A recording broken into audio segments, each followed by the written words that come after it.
The emergency transmission cut through the peaceful hum of the Galactic Council's monitoring station like a blade through silk. Communications Officer Zeftal's 4 eyes widened in horror as the desperate message played across multiple frequencies, each word dripping with terror and urgency. "This is Colony Ship Eternal Dawn, registration number GC7749 Delta. We are under attack by unknown hostile forces in the Kepler 442 system. Repeat, we are under attack. Our shields are failing. We have approximately 12,000 civilian passengers aboard, mostly families fleeing the resource wars in the Centauri sector. Please, anyone who receives this message, we need immediate assistance. Our defensive capabilities are minimal. The attackers appear to be, oh no, they're breaking through the hull. Please, if anyone is listening, help us." The transmission dissolved into static, leaving the monitoring station in stunned silence. Zeftal's manipulator tentacles trembled as she processed the implications. The Eternal Dawn was a refugee vessel, carrying innocent beings seeking sanctuary from the endless conflicts that plagued the Outer Rim territories. The ship had no military value, no strategic importance, nothing that would justify an attack except pure malice. Within minutes, the emergency protocols kicked into high gear. Alert signals blazed across the galactic communication network, reaching every major fleet in the sector. The response was immediate and predictable. Admiral Kethvar of the Altarian Navy was the first to respond, his gravelly voice crackling through the comm systems. "This is Fleet Admiral Kethvar aboard the Dreadnought Stellar Majesty. We have received the distress call from Colony Ship Eternal Dawn. Current position shows we are approximately 14 standard hours from the Kepler 442 system at maximum burn, preparing to respond with full battle group." Other responses followed in rapid succession. The Rigelian Defense Force promised a squadron of their fastest interceptors, though they admitted it would take them nearly 20 hours to reach the system. The Procyon Federation offered their mobile medical platform, but their estimated arrival time was even longer. Each response carried the same underlying message. They would do their best, but help was still hours away. The mathematics were brutal and unforgiving. Even the fastest response would arrive long after the Eternal Dawn had been reduced to debris floating in the cosmic void. 12,000 lives hung in the balance, and the galaxy's finest military forces could do nothing but watch helplessly as time ran out. It was then that an unexpected voice joined the emergency channel, speaking in accented but clear galactic standard. The voice belonged to someone identifying themselves as Captain Sarah Chen of the Terran defense vessel Indomitable. Most of the alien officers listening had never heard of the Terrans before, though a few recognized the designation as belonging to the mysterious species from the third planet orbiting the yellow dwarf star humans called Sol. "This is Captain Chen of the TDV Indomitable. We have received your distress call and are currently 3 hours from the Kepler 442 system. We are moving to assist immediately. Hold position if possible, Eternal Dawn." "Help is coming!" The response from the assembled alien fleet commanders was immediate and alarmed. Admiral Kethvar's voice carried a note of panic as he transmitted back to the human vessel. "Terran vessel, this is Admiral Kethvar. Are you certain of your capabilities? The attackers have already overwhelmed a civilian vessel's defenses. Our intelligence suggests this may be a heavily armed raider group, possibly even military deserters with advanced weaponry. Perhaps you should wait for our arrival before engaging." Captain Chen's reply was calm, almost casual. "Appreciate the concern, Admiral, but we've dealt with raiders before. Besides, 3 hours is already pushing it for those people. We'll handle the situation." What the alien commanders didn't understand, couldn't possibly comprehend, was the nature of the species they were speaking to. The humans, or Deathworlders, as they had been designated in the classified xenobiology reports, came from a planet so hostile and violent that most galactic species considered it uninhabitable. Earth was a world where survival required constant adaptation to changing climates, natural disasters, and an ecosystem where nearly everything was either trying to eat you or poison you. The galactic standard for a habitable world was much more forgiving. Most civilized species evolved on planets with stable climates, predictable weather patterns, and relatively benign local fauna. The idea of a world where massive storms could level entire regions, where tectonic plates shifted violently enough to create mountains and valleys, where the local wildlife included creatures that could tear apart armored vehicles with their bare claws, was beyond their comprehension. This fundamental difference in environmental pressures had shaped human development in ways that other species found difficult to understand. Where other races had evolved intelligence as a means of avoiding conflict, humans had developed it as a tool for winning conflicts. Where others had learned cooperation to survive gentle challenges, humans had forged unbreakable bonds through shared struggles against a world that actively tried to kill them every single day. The human military reflected these origins. Where other species built their fleets around the concepts of defense and deterrence, humans approached warfare with the mindset of predators who had clawed their way to the top of the food chain on one of the galaxy's most dangerous worlds. Their ships were built not just to fight, but to hunt. Their tactics were not developed in sterile war colleges, but tested in the crucible of a world where weakness meant extinction. As the TDV Indomitable burned through space toward the Kepler 442 system, its crew prepared for battle with the calm efficiency of apex predators. The ship itself was a testament to human engineering philosophy. While alien vessels prioritized shields and defensive systems, the Indomitable was built around the concept of overwhelming offensive capability delivered with surgical precision. Captain Chen stood on the bridge, her dark eyes fixed on the tactical display showing their approach vector. Around her, the crew worked with the quiet competence that came from training in Earth's military academies, institutions that other species would have considered torture facilities.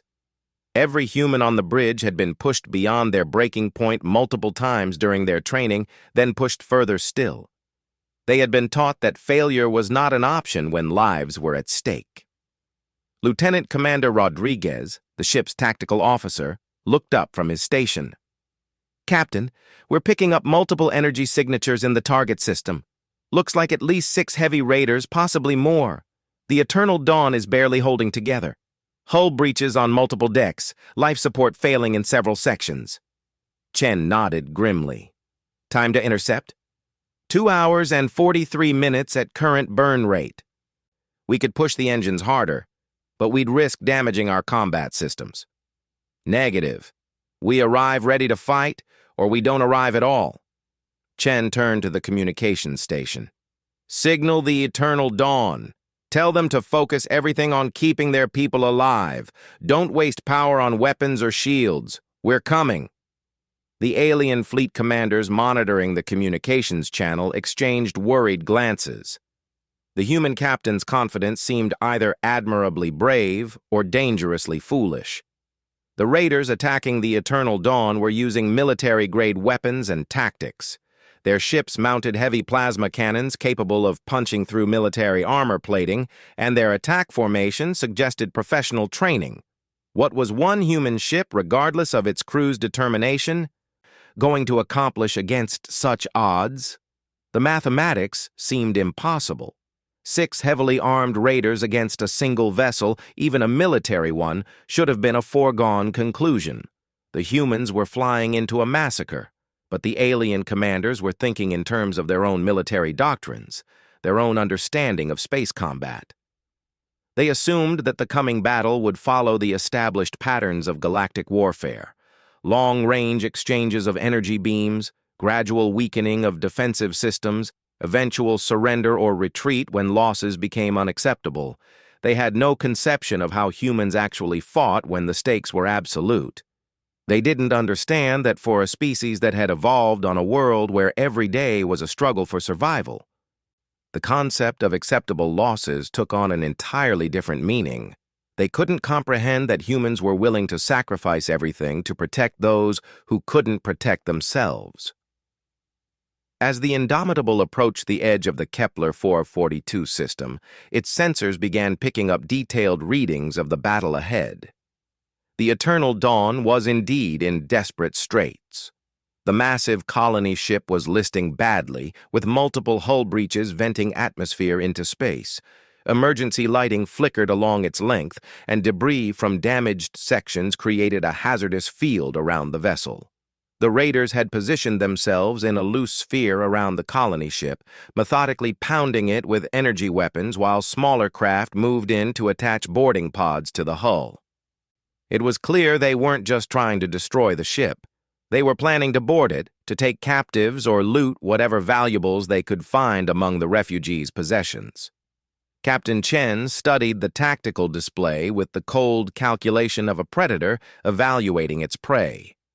The raiders had made several tactical errors in their positioning, leaving gaps in their formation that could be exploited.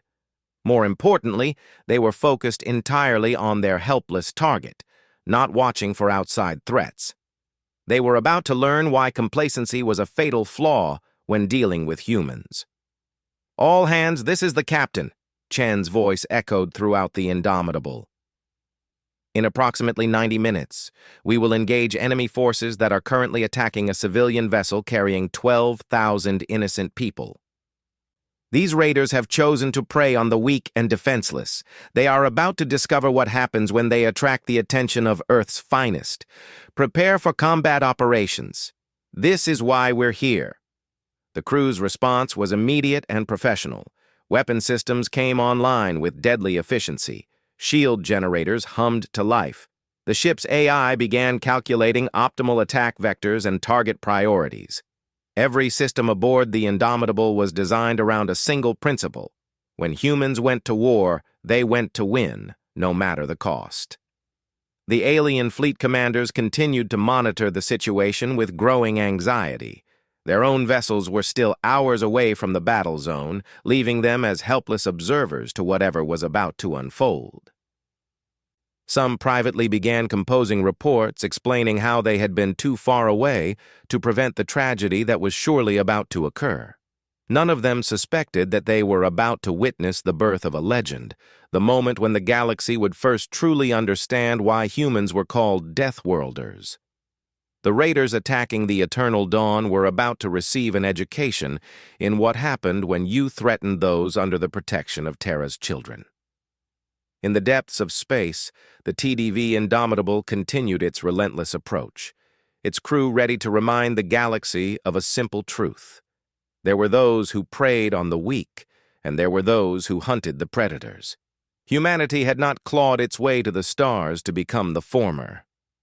The TDV Indomitable dropped out of hyperspace at the edge of the Kepler 442 system, with the predatory grace of a shark materializing in a school of fish. The transition was seamless, executed with a precision that spoke of countless hours of training and an engineering philosophy that prioritized combat effectiveness over comfort. While most galactic vessels emerged from hyperspace with distinctive energy flares that announced their arrival, the Indomitable seemed to simply appear, its stealth systems already engaged. Captain Chen stood motionless on the bridge as the tactical displays updated with real-time information about the battlefield ahead. The situation was worse than the initial reports had suggested. The Eternal Dawn was not just damaged, it was dying. Massive sections of the colony ship were dark. Their power systems failed or destroyed. Debris clouds marked where escape pods had been targeted and destroyed by the raiders. An act of casual cruelty that made Chen's jaw tighten with barely controlled rage. "Tactical analysis, Commander Rodriguez," she ordered, her voice carrying the calm authority that came from years of command experience in the unforgiving environment of Terran military service. Rodriguez's fingers danced across his console, the human's enhanced reflexes processing information at speeds that would have impressed the galaxy's best cybernetic specialists. 6 primary raiders as expected, Captain. 3 are heavy cruisers, possibly modified military vessels. The other 3 are smaller, faster attack ships providing cover and harassment. All are using energy weapons consistent with standard galactic military specifications. The lieutenant commander paused, his expression growing darker as more data flowed across his screens. "Captain, they've destroyed at least 40 escape pods. Sensor readings suggest they're targeting them deliberately. And there are boarding pods attached to the Eternal Dawn's hull. They're not just trying to destroy the ship, they're taking prisoners." The temperature on the bridge seemed to drop several degrees as the human crew processed this information. In the galactic military traditions of most species, targeting escape pods was considered a serious war crime, but one that occasionally happened in the heat of battle. Deliberately hunting down civilian evacuation craft was something else entirely. It was a level of malice that spoke to a fundamental corruption of whatever honor these raiders might have once possessed. Captain Chen's response was delivered in a tone so cold it could have frozen helium. "All hands, this is the captain. The raiders have been targeting escape pods carrying civilian refugees. There will be no quarter offered and none expected. We are weapons free as of this moment. Engage and destroy all hostile vessels. Execute Operation Wolfpack." The Indomitable began its approach with movements that defied the expectations of conventional space combat. Instead of announcing its presence and engaging at long range as galactic military doctrine suggested, the human vessel used its advanced stealth systems to close the distance undetected. The ship's hull was coated with materials that absorbed sensor pings and scattered energy signatures, making it nearly invisible to the raiders' detection systems. Meanwhile, the alien fleet commanders, monitoring the situation from their distant positions, watched in confused fascination. Their sensors could barely track the human vessel's approach, and what they could detect didn't match any known tactical patterns. The Indomitable wasn't following any recognized attack formation or strategy that appeared in their military databases. Admiral Kethvar, still hours away with his battle group, found himself leaning forward in his command chair as he tried to understand what he was seeing. "Communications. Are we still receiving telemetry from the human vessel?" "Yes, sir," his communications officer replied, her voice uncertain. "But their approach vector is unusual. They appear to be using some form of advanced stealth technology. Our sensors can barely maintain a lock on their position." What the alien commanders couldn't understand was that human military doctrine had been forged in the crucible of Earth's violent history, shaped by 10,000 years of warfare against their own species on a planet that actively tried to kill them. Human tactics were not developed in the sterile environment of galactic war colleges, but in the brutal reality of survival combat where mistakes meant extinction. The Indomitable closed to within weapons range of the raiders without being detected, a feat that should have been impossible against military-grade sensors. The human vessel positioned itself above the plane of the raiders' formation, using the gravitational shadow of a nearby asteroid field to mask its final approach. When Captain Chen gave the order to attack, the galaxy got its first true demonstration of why humans were feared by those who understood their nature. The engagement began not with the traditional long-range energy beam exchanges favored by galactic militaries, but with a devastating alpha strike that exploited every tactical advantage the humans had gained through superior positioning and stealth. The Indomitable's weapon systems unleashed a coordinated barrage of kinetic projectiles, energy beams, and guided munitions that struck all 6 raiders simultaneously. The human ship's targeting systems, enhanced by AI algorithms that had been trained on thousands of combat scenarios from Earth's violent history, identified and exploited weaknesses in the raiders' defenses with surgical precision. Where alien weapons tended to rely on raw power delivered over time to overwhelm enemy shields, human weapons were designed to find the exact point where a target's defenses were weakest and focus everything on that single vulnerability. The first raider, a heavy cruiser that had been methodically pounding the Eternal Dawn's port side, simply disintegrated. The Indomitable's main gun, a magnetic acceleration cannon that fired projectiles at significant fractions of light speed, punched through the raiders' shields and armor as if they weren't there. The kinetic impact released enough energy to vaporize the cruiser's entire forward section and send the rest spinning helplessly into the void. The second and third raiders fared little better. Human missile technology, guided by AI systems that could adapt their attack patterns in real time, found gaps in their point defense systems and delivered warheads directly to their reactor cores. The explosions that followed lit up the space around the eternal dawn like twin suns, their energy signatures temporarily overwhelming every sensor in the system. The three smaller attack ships attempted to respond with the speed and agility that had made them effective raiders, but they were dealing with opponents who had evolved on a world where predators hunted in packs and knew how to coordinate their attacks for maximum effectiveness. The Indomitable's secondary weapons tracked and engaged all three vessels simultaneously, using targeting algorithms that predicted their evasion patterns with uncanny accuracy. Within the first 30 seconds of combat, 4 of the 6 raiders had been destroyed, and the remaining 2 were desperately trying to break away from the engagement.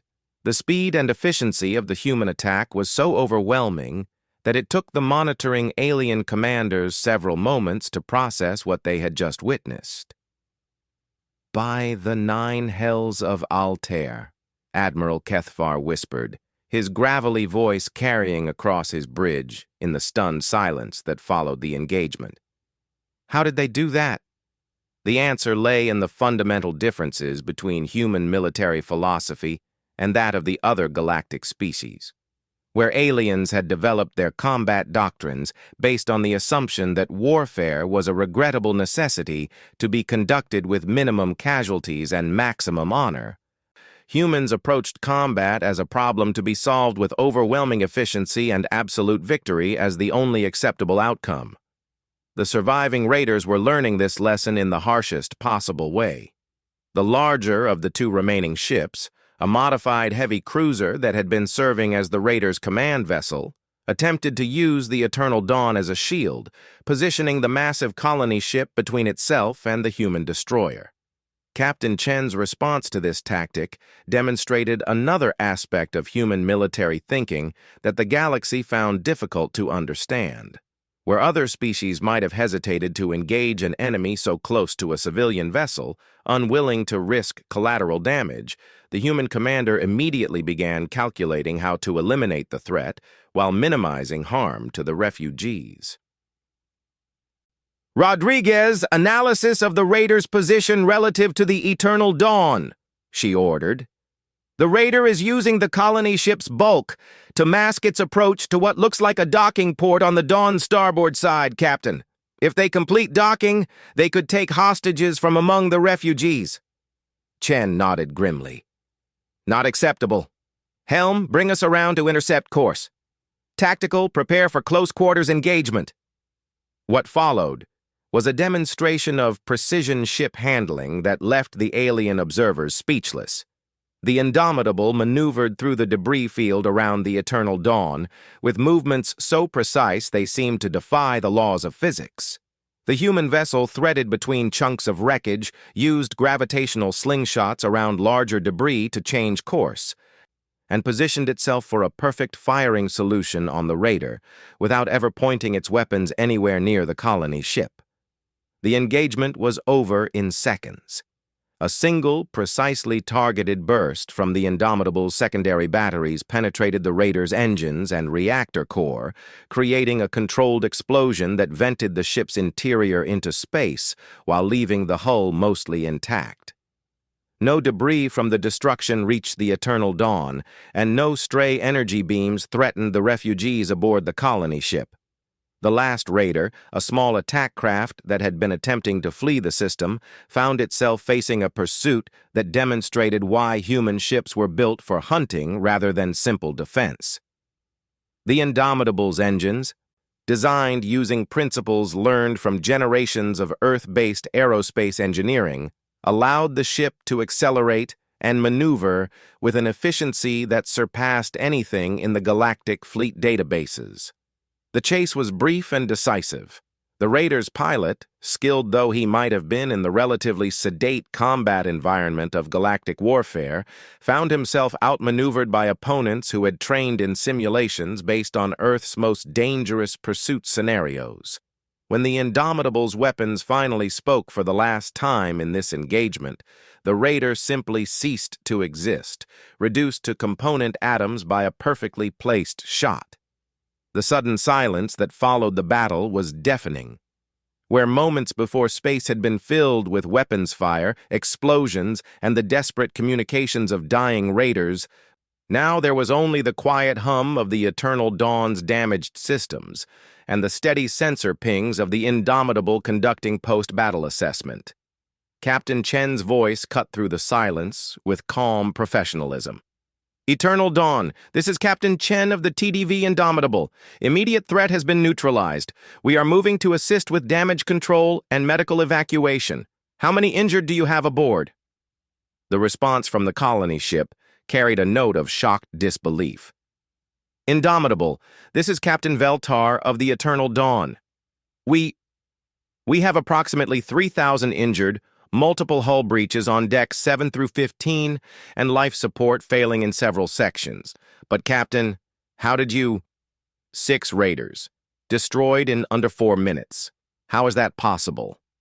Chen's reply was matter-of-fact, delivered with the casual tone of someone discussing routine maintenance procedures. Standard engagement protocols, Captain Veltar. We're launching rescue shuttles now to assist with evacuation of your most seriously injured. Our medical facilities are at your disposal. Across the galaxy, the alien fleet commanders who had monitored the engagement sat in stunned silence, trying to process what they had just witnessed. The mathematical impossibility of what the humans had accomplished was undeniable. 6 heavily armed raiders destroyed in under 4 minutes by a single vessel.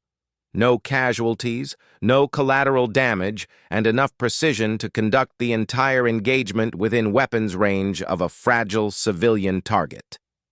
Admiral Kethvar finally broke the silence on the command frequency. Captain Chen, this is Admiral Kethvar of the Altarian Navy. On behalf of the Galactic Defense Force, I want to express our gratitude for your intervention. Your tactical performance was extraordinary. The human captain's response was polite, but carried an undertone that sent chills down the spines of every alien commander listening. Thank you, Admiral. Just remember we answered their call for help because it was the right thing to do.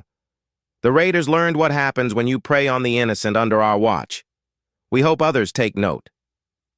The message was clear, delivered with the quiet confidence of apex predators who had just demonstrated their capabilities. The humans were not just militarily superior, they were fundamentally different from the other galactic species. They fought not just to win, but to completely eliminate threats to those under their protection. They showed mercy to the innocent and absolute ruthlessness to those who harmed them. As the alien fleets continued their approach to the Kepler 442 system, their commanders found themselves grappling with a new reality. The humans, the mysterious Deathworlders from the violent planet called Earth, had just announced their presence on the galactic stage in the most dramatic way possible, and the galaxy would never be quite the same again. The rescue operation that followed the destruction of the Raiders became a masterclass in human efficiency and compassion that proved even more unsettling to the watching alien commanders than the preceding battle. While their own fleets were still hours away from the Kepler 442 system, the crew of the TDV Indomitable had already begun coordinating a relief effort that demonstrated capabilities no one had suspected the mysterious Deathworlders possessed. Captain Chen stood in the Indomitable's main shuttle bay, watching as her crew prepared for the largest rescue operation in recent galactic history.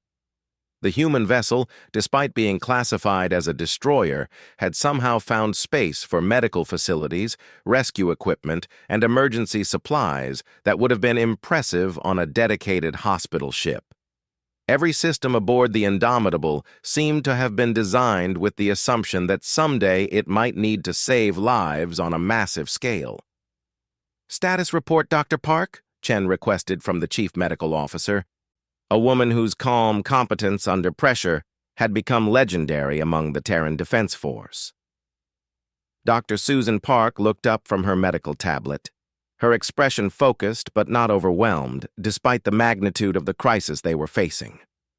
"We've converted Cargo Bay 2 into a triage center capable of handling 300 critical cases simultaneously.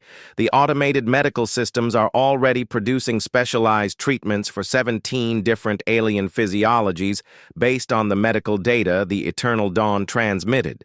We should be ready to receive casualties within 20 minutes.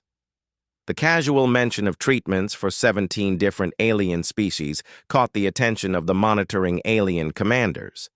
Most galactic medical facilities required days or weeks of preparation to treat unfamiliar species, as the biological differences between races could make standard treatments ineffective or even lethal.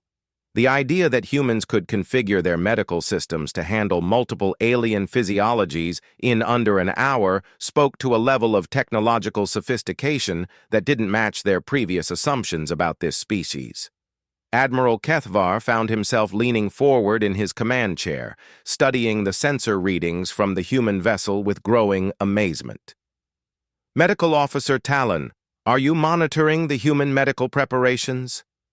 Lieutenant Medical Officer Talon, a Rigelian with over 30 years of experience in interspecies medicine, was studying her displays with obvious confusion. "Sir, the readings don't make sense. The human vessel appears to have more medical capacity than our dedicated hospital ships, and they're configuring their systems for species compatibility faster than our computers could calculate the necessary biological parameters." What the alien observers couldn't understand was that human medical technology had been developed under the constant pressure of Earth's hostile environment, where medical emergencies could involve anything from radiation poisoning to exotic biological toxins to trauma from encounters with the planet's aggressive wildlife. Human medics were trained to deal with any conceivable medical crisis, and their equipment was designed to adapt to unknown threats with minimal preparation time. The first wave of human rescue shuttles approached the crippled Eternal Dawn with a precision that spoke of extensive training in disaster response scenarios. Each shuttle was equipped with medical teams, engineering specialists, and equipment specifically designed for emergency operations aboard damaged vessels. The human crews moved through the colony ship's damaged sections with the confidence of professionals who had trained for exactly this type of crisis. Captain Veltar of the Eternal Dawn watched in amazement as human engineering teams began temporary repairs on his ship's critical systems. Working with tools and techniques he had never seen before, they managed to stabilize hull breaches, restore power to damaged sections, and bring life support back online in areas that his own crew had written off as total losses. "How are they doing this?" he asked his chief engineer, a veteran with 40 years of experience maintaining starships. The engineer shook his head in bewilderment. "Captain, their repair techniques don't match any standard procedures in our databases. They're using some kind of nanoscale repair technology combined with emergency engineering protocols that seem designed specifically for this type of catastrophic damage. It's like they've prepared for every possible disaster scenario." The truth was even more impressive than the alien engineer suspected. Human disaster response protocols had been developed through centuries of dealing with natural disasters, industrial accidents, and military emergencies on a planet where the environment itself was actively hostile. Every technique, every tool, every procedure had been tested and refined through practical experience with crises that would have overwhelmed other species. As the rescue operation continued, the alien fleet commanders found themselves confronting an uncomfortable reality. The humans weren't just militarily superior. They appeared to be superior in every aspect of crisis management and emergency response. Their medical teams worked with a competence that made seasoned alien professionals look like amateurs. Their engineers accomplished repairs that should have been impossible without shipyard facilities. Their logistics coordinators managed the evacuation of 12,000 refugees with an efficiency that defied conventional understanding. The final demonstration of human capabilities came when Captain Chen announced that the Indomitable would escort the damaged Eternal Dawn to the nearest safe port, a journey that would take several days through space that might still contain hostile forces. The alien commanders expected this to be a vulnerable period, with both vessels moving slowly and the human ship's capabilities possibly compromised by the need to protect a damaged civilian vessel. They were wrong.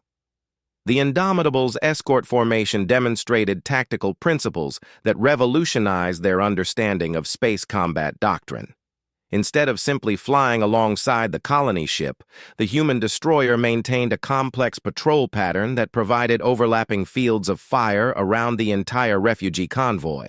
Advanced sensor arrays continuously scanned for potential threats, while defensive systems remained at full readiness. When a second group of raiders attempted to intercept the convoy 2 days into the journey, hoping to catch the humans at a disadvantage, they discovered that escorting civilian vessels was simply another mission profile that human military doctrine had planned for and perfected. The engagement lasted less than 2 minutes.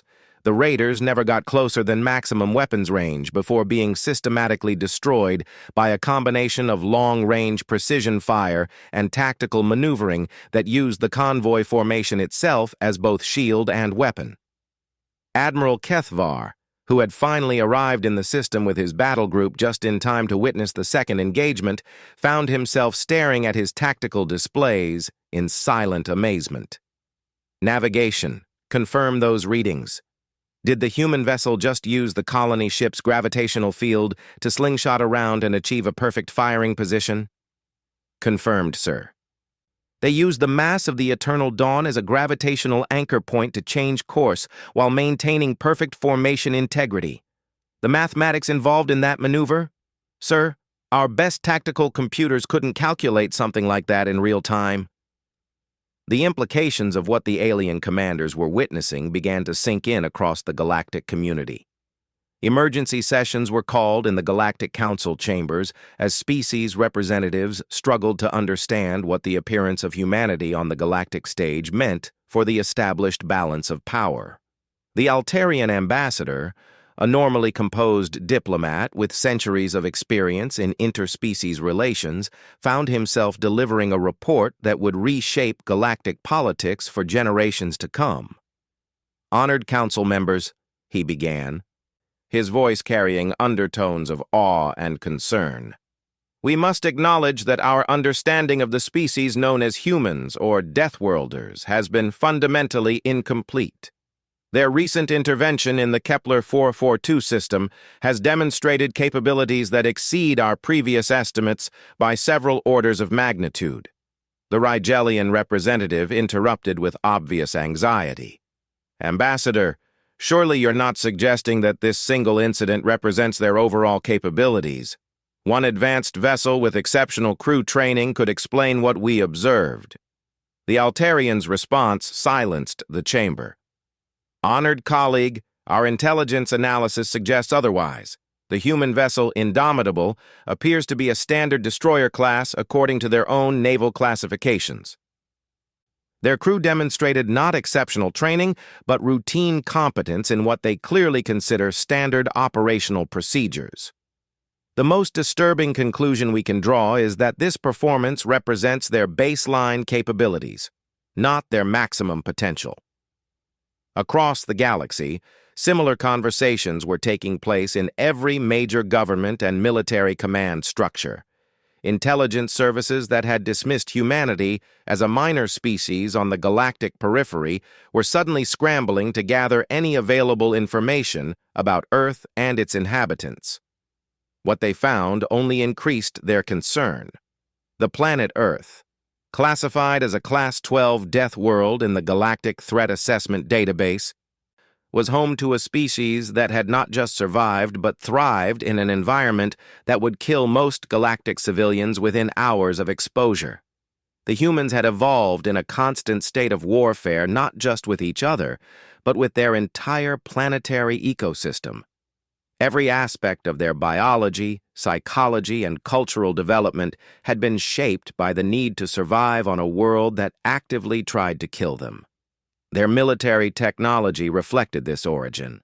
Where other species had developed weapons and defensive systems based on theoretical principles and computer simulations, humans had tested everything in the crucible of actual survival combat. Their tactics were not academic exercises, but proven methodologies that had been refined through 10,000 years of warfare against opponents who shared their own ruthless efficiency.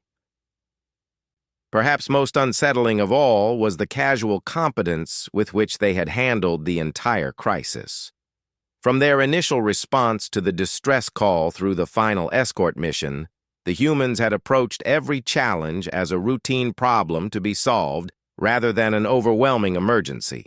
Their crew had worked with the calm professionalism of specialists, dealing with exactly the type of situation they had trained for throughout their careers. Captain Chen herself had demonstrated this mindset in her final communication with Admiral Kethvar before the convoy departed for the safe port. When the Altarian commander had expressed his amazement at the human performance and asked about their tactical methodology, Chen's response had been delivered with the matter-of-fact tone of someone explaining basic operational procedures. "Admiral, we train for these scenarios because sometimes people need help, and we're the only ones in position to provide it. The raiders made the mistake of thinking they could prey on the defenseless without consequences. We corrected that assumption. As for our tactics, we fight to win because anything less than total victory means innocent people die. It's really that simple." The simplicity of the human approach was what made it so terrifying to the galactic community. They fought with the efficiency of apex predators, but their motivation was the protection of those who couldn't protect themselves. They combined overwhelming military capability with a moral code that made them natural protectors of the innocent and natural enemies of those who would harm the defenseless.